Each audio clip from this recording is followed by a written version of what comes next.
அதுக்கு first 2 cup மைதா போட்டுக்கணும். Next 1/2 cup cocoa powder சேர்த்து ஜலிச்சுக்கலாம். கொஞ்சம் காஃபி பவுடர் சேர்த்துட்டோம்னா சாக்லேட் டேஸ்ட்டு இன்னும் அதிகமாகும். 1 டீஸ்பூன் பேக்கிங் பவுடர் சேர்த்துக்கலாம். இப்போ ஒரு பவுலில் 2 முட்டையை உடச்சி போட்டு நல்லா பீட் பண்ணிக்கணும். ஸ்லோ ஸ்பீடில் பண்ணால் போதும்.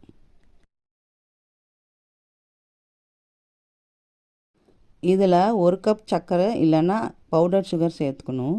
இது 1/2 கப்புங்கனால 2 டைம் நாங்கள் போடுறோம். சர்க்கரை நல்லா கரையிற வரைக்கும் பீட் பண்ணிக்கணும். 1/2 கப் பட்டர் சேர்த்து அதை நல்லா பீட் பண்ணிக்கலாம். இந்த பதம் வர்ற வரைக்கும் நல்லா பீட் பண்ணணும்.